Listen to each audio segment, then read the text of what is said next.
Good afternoon from Whippany, New Jersey at Summit International Flooring World Headquarters.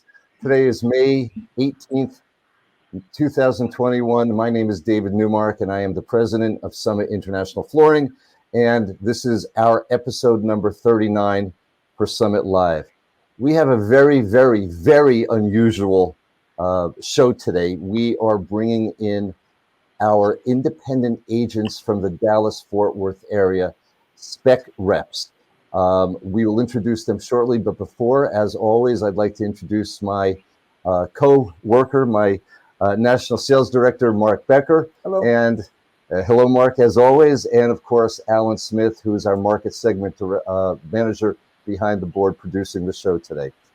We have our independent sales group. They are not employees of us. They are Linda and Grady Leser and Lisa Bell. They are all family. Grady and Linda are husband and wife, and Linda and Lisa are sisters. Let's welcome them right now. Hello. Good afternoon. Hello. Hello, Linda, Lisa, and Grady. How are you? Great. Thank you for joining us today. This is, we spoke just briefly before we came on air, and this is not our normal show. We started off doing Summit Live, doing some product presentations, didn't know what we were going to do with it. It kind of morphed into bringing on various designers and architects from all over the world, and it's kind of like moved on. And then it morphed into bringing in specialists. We've talked to people who make green products for moisture mitigation. We've talked to project managers. We've talked to designers. I actually think today's show could be interesting for a couple of reasons. There are some people out there who might be thinking about becoming independent agents. There are independent agents out there who might be looking for new product categories and might learn something about us today. But also there are designers who don't necessarily understand the life of the independent agents and what independent agents go through when they're sometimes caught between what the designer needs and what their manufacturers are able or willing to make. So today, people can learn an awful lot from different perspectives. And with that, let's ask you. I know that you started. I don't even know whose idea was this. I'm curious. I'm guessing it's the two sisters. We refer to you as the sisters, Linda and Lisa. What made you two or you three decide to go into business together? Actually, Grady's going to claim credit for this. Yeah. Actually, David, how it started is I came up with this idea. It wasn't anything revolutionary. Back in 1995, I wrote a paper for my business degree and starting a company, and I came up with this: more manufacturers really needed to push their material and their product on the architectural field, and came up with a name called ArchiSpec, and it led into our first business. 2 years later, I had Linda join the company, and then it's just taken off. And then I think Lisa started in 2001 because it was September 11th, if I'm not mistaken.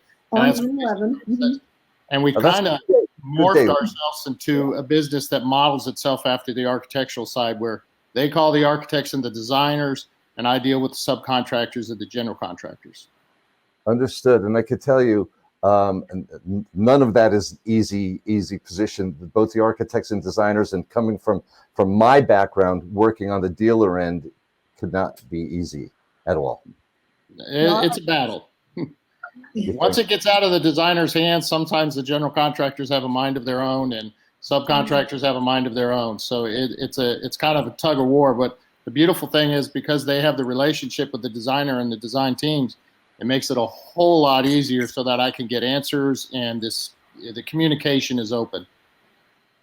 You're going at it from both sides, but I'd like to go back to the beginning for a moment. When you decide to start up an agency, what some people see, it's a great life and it's a fruitful life, but in the beginning, there's no life because there's no income. When you're working on straight commission, it takes a little time. I think our first commission, Linda, if I'm not mistaken, was $600. Something like that. I had to pay a cell phone and hotel and meals on that. We were excited to pay for our brick cell phone that was like about as big as a brick. It is difficult, but you have to know that you have to put the mileage in, and there's not going to be a reward for a number of years. That's just kind of the nature of the beast. Yeah. You're going to have some lines that are not well known or well respected in the marketplace, and you're just going to have to really just tough it out. Yeah, we call that pioneering. It's a very, very difficult task for any independent representative or any salesperson to start. And in addition to you not earning commissions, you're paying out of pocket your expenses. So it's kind of like a double whammy. So people should understand. And it takes a number, as you know, David, it's for Linda and Lisa now, they have developed a great rapport with architects, but that has been 20 years in the making. Yeah. That's not something that, it's going to take a long time to develop rapport. You have to understand, these people are seeing hundreds of salespeople every week. And to develop that rapport, it's going to take a long time. It takes a long time.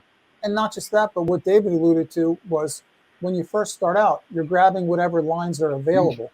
And they're not necessarily the strong go-to lines. You're building the brand names at the same time that you're building your income, you're building lines. And then I'm sure you find that some lines tell you a story and then they don't ship like they're supposed to, or they don't pay you commissions when they're supposed to, or they're selling the territory that you don't know about.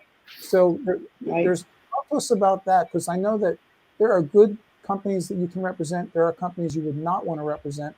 And it takes a couple years to develop the right product mix. So talk a little bit about that side of life. Well, it's not just the product mix, it's the trust that goes with the manufacturer.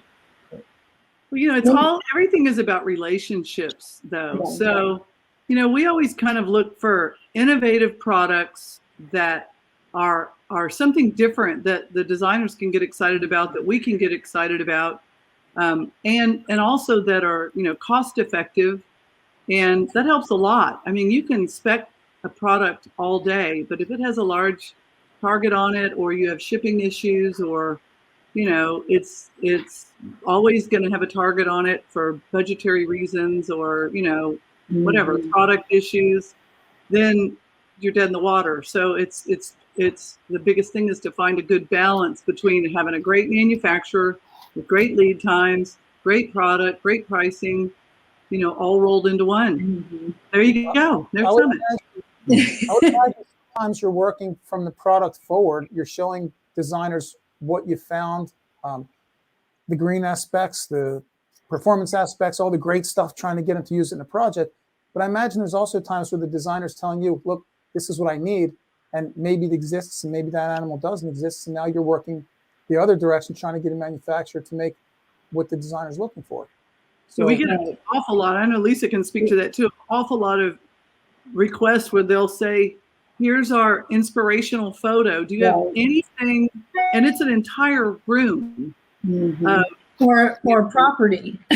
Yeah, an entire property of what they're looking for. And so that's kind of the plus too of to be well-rounded in the manufacturers that you represent. That, for us, we have flooring, ceilings, vertical covering, horizontal covering.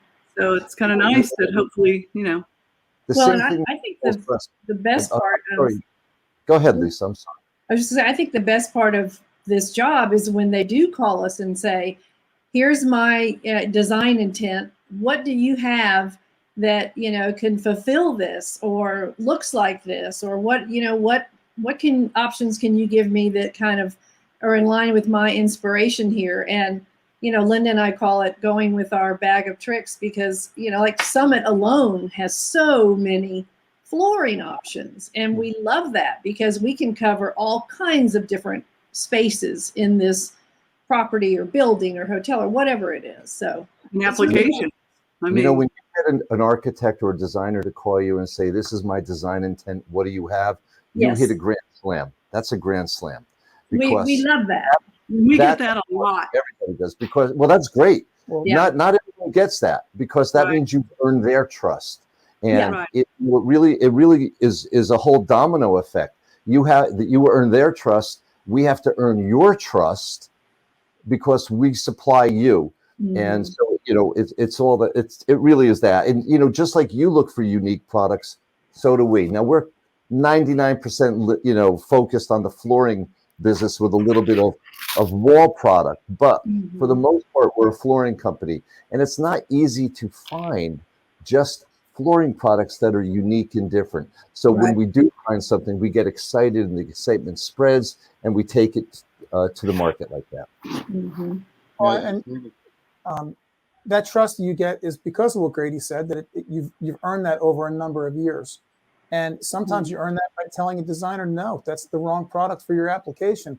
Right. And once you've picked the product and once their client has accepted that product, it's a difficult thing to be able to say, this is going to fail. Don't use this product. Yeah. Sometimes you have to walk away from something that could have been money in your pocket, but would have been the last thing you ever do with that designer. Correct. Right. You would have lost their trust. Absolutely. One step back, 3 steps forward, though. You have to say no when it's the right thing. Yeah. And they trust us, and so we have to trust our decisions from our manufacturers. And as David said, it just trickles down. The trust has to go all the way from the manufacturer to the suppliers and the shipping companies and all the rest. We have to just kind of move it down. And if it doesn't happen, it doesn't. It's not the fit. It's not the fit. We'd rather have a happy customer for the next project than an upset project manager on the first project. Absolutely. Makes a lot of sense. So when you're working as agents, I used to be an agent when I started my career, 9 years plus as an agent. I used to tell people the most difficult thing I had to do was get out of bed in the morning, because you're not going to an office where people are going to see you. You're not punching a clock somewhere. Your time is the only asset you have, but it is your time. So you're balancing that between visiting designers, between following up on projects, between making sure that things ship, between doing your own paperwork to make sure you got your commissions. What do you find is the most rewarding part of being agents and the most challenging part of being agents? Well, I think one of our benefits is the way our business model is set up. That, Lisa and I concentrate solely on the architects and interior design firms to get the product specified. And once it's specified and goes to bid, then Grady takes over. So we don't, we don't have to necessarily keep up as much. And then if Grady needs help in the field at the subcontractor, general contractor level, then he funnels it back through to Lisa and I to go back to our designers and architects and get clarification on what was specified, or they need a substitution or anything else. And that's unlike a lot of independent reps don't necessarily have that set up. So it allows Lisa and I to spend our time, more quality time, with our designers and architects than following up on, projects, what's happening with it, if it's gone to bid. Otherwise, we're still usually working with the architect to, for the specifications and answering their questions. But you like the product and the relationship side the best. Well, and Mark, this is a unique industry because as a sales rep, you typically sell your product to distributors or OEM customers or some of those in. But as an architectural rep, you really have another added element. You have the specification side where you have to go in and update libraries, get samples to them, work on individual projects, and then you keep your fingers crossed and say, that's 6 months from now. That's hopefully when we see this thing go to 2 years from now. Yeah. It could be 6 months is good. So as a rep agency, you have that little other element of dealing with designers, which is a whole different arena than just going into a shop and saying, hey, I'm selling this. I know you use this. Would you like to buy mine? Here's the price and here's the delivery. You have that other added element of dealing with designers and getting the specifications started. And that's another little, facet to this, that it's not just going in and selling. You're having to go in and work and get a specification. And then keep your fingers crossed that it keeps going down the, it doesn't get VE'd out. It has a real creative aspect to it, I think, on our end, because we get to be creative. We get to look at, kind of what they're envisioning and try to, as I said, fulfill that. And it's fun to think about all the different things that we can offer them, that might be perfect for what they want, the look they want. And it's nice to get repeat, requests. Yeah. I was having a conversation with someone in our office today about getting the door open. He says once he's in, it's easy for him to maintain the business and to service it and to take it to the next level. But getting the door open at an architectural design firm is much more difficult. How do you go about doing that? Well, I mean, for me, I think that varies. Some of my architectural firms are a little bit easier to get into. Maybe, I don't know why, but they just are. And so, we go in and we make presentations, we meet with people, and it just goes on from there. Others, I've had firms that I've tried to get in and presentations scheduled for years, And when it finally hits, it's kind of like they are like, wow, why didn't we do this before? You got some great stuff, you know. And then it just solidifies the relationship from there. But I think it just depends on maybe the firm, the culture of the firm. I'm not really sure what dictates. Well, and I also think you hit on something, Lisa, great stuff. I think part of our benefit is that we have great stuff. I mean, where if they think that they're not interested in flooring or another product type that we carry, they'll call us for glass, which we'll give them glass, but then we also bring in, like Lisa said, the bag of tricks and say, have you thought about what are you putting on the floor? What are you putting here? What are you considering? And they're like, oh, I had no idea. I think I like that and I love it. And an advantage of that too is they're only dealing with one person with multiple products on one project. They don't have to deal with 17 different people. They can say, hey, I've got one person that's doing these 4 items on that project. It's easier for us. I only have to contact one person. And I can't tell you how many times they email us or they email the manufacturer and, y'all send them back to us and say, this is who your rep is. And we're like, we're your rep on that too. And they're always so happy because they know us. Yeah. And then they can go to us. It's like one-stop shopping, so much easier for them and less time for them. So that brought up 2 points. One, what Linda said, I agree completely. If a salesperson doesn't believe that they have gold in their hands, they're not going to get in anywhere because you're not just competing with other flooring salespeople or other wall covering salespeople. You're competing with the person that sells the bars for the jailhouse windows and the person that sells the partitions to the bathrooms and everything in between. Those designers only have, what do we get? 25 hours a day and 8 days a week, and that's all they give us? A limited amount of time. So you have to squeeze into those places. And if you don't believe you have gold, you're not going to speak with enthusiasm. You're not going to tell them you've got something so cool, they just have to see it. And you're not going to get that appointment. Right. So that's one thing, Linda, you hit the nail on the head with that. You have to love your products. And being independent, you pick and choose. We've always said from the beginning. It sends you a lead. Did we lose Lisa? Hold on. No. Did we lose their audio? Now I'll talk to Marc while we're fudging for some time. Well, I can finish the thought because I know that Linda will agree. There are companies that you can represent as an independent agent who a lead comes in from someplace that they did social media or advertising. Right. And they take that lead and they start running with it from inside the company. And then decide later if they're going to give it to their representative in that territory or not. And that comes back to the trust factor.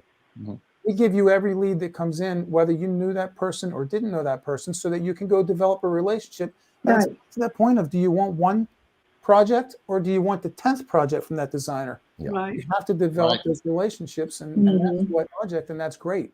Yeah. But the 10th project from that same designer, that's where it becomes exciting.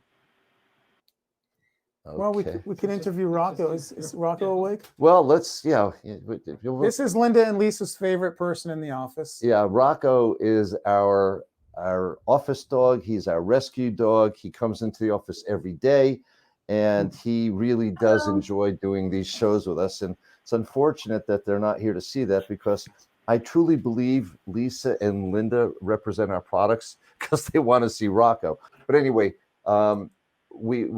what I wanted to ask you, and I guess I'll ask this of Lisa. I'll start this question with Lisa. Everybody knows that most of 2020 and a good portion of 2021 has been a disaster. We're all starting to get back to work. Have you started to be able to set up appointments, face-to-face appointments again? We have not yet. We are still doing virtual presentations for the most part. I would say maybe there are two or three firms that have let us come in to update libraries, and mostly people are not there when we're in their offices. We've got a couple of in-person presentations. I know I have one, and I believe Linda has one in the fall or late summer, early fall. Yeah, that we are going to do in person. And those are the first ones.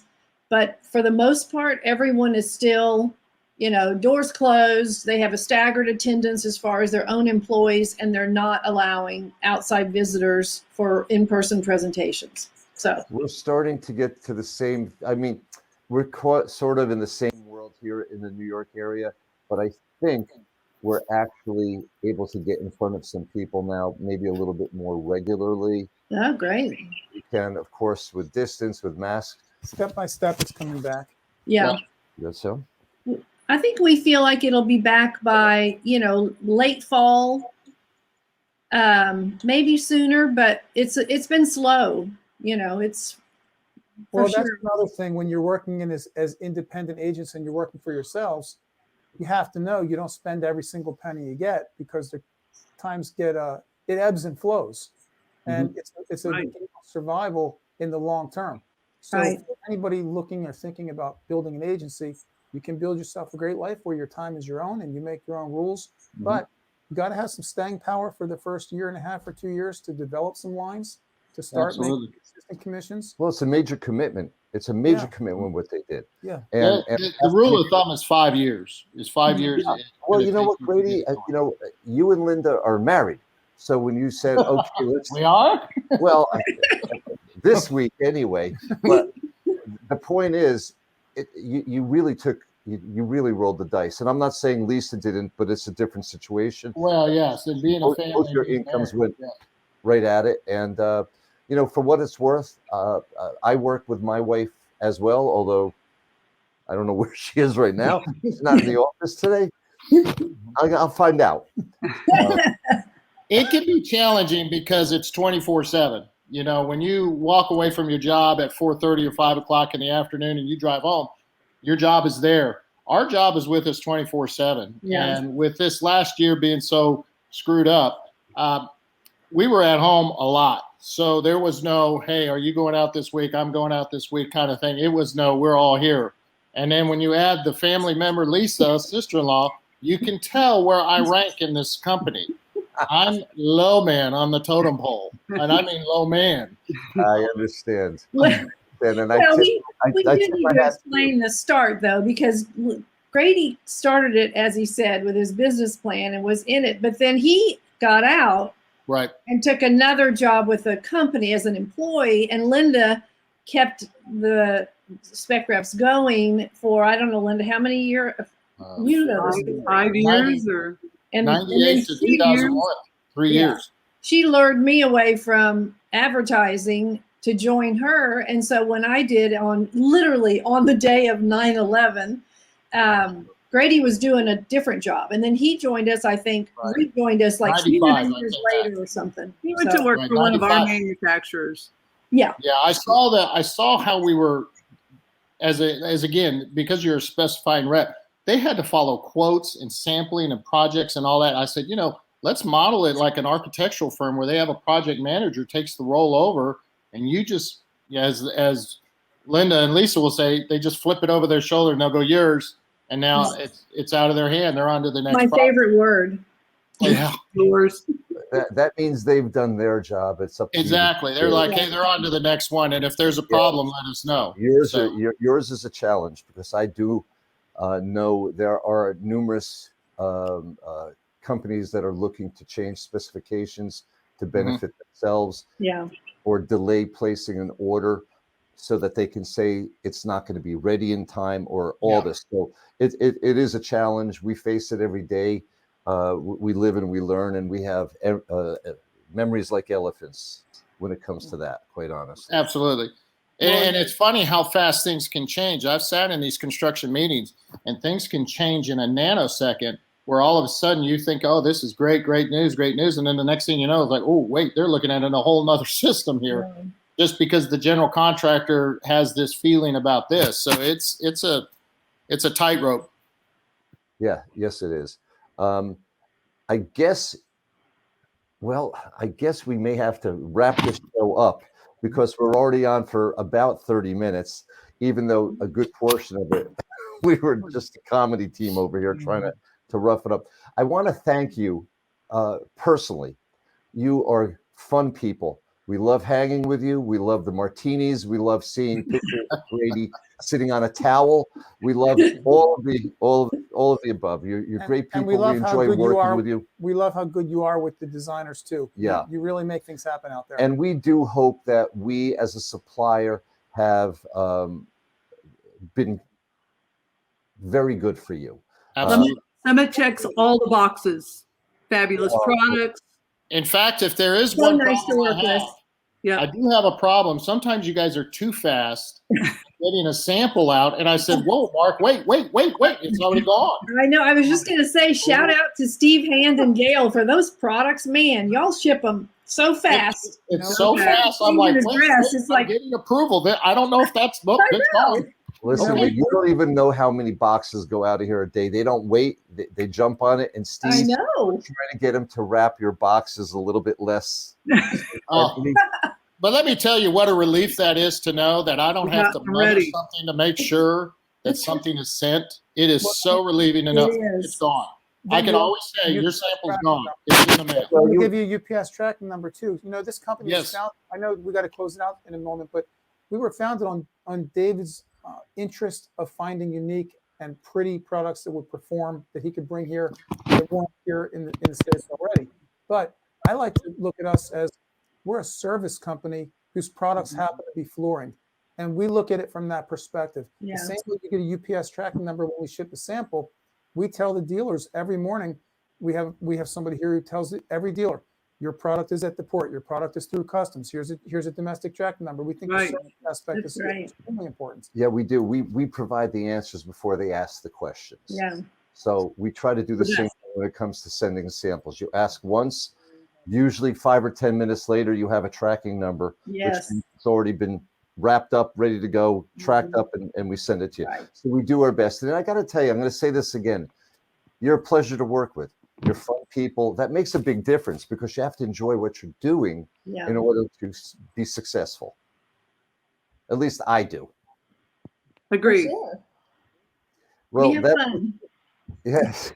Thank you all for this time. We will have you on again at another time. We apologize for the audio, and thank you very much. And keep your specifications coming. You know, one thing, if you're working through a difficult or a challenging project with a designer, you might suggest to the designer that we'd love to have them on Summit Live to go through a review of the project, why they chose the products that they chose, and the different challenges that they had to meet their client's expectation. We're constantly looking for topics that will be of interest to the A&D community who watches the show. Yeah, and if you happen to know some very good independent representatives, we're in the market for that today. If they're almost as good as you, we'll be thrilled. Yay, good answer.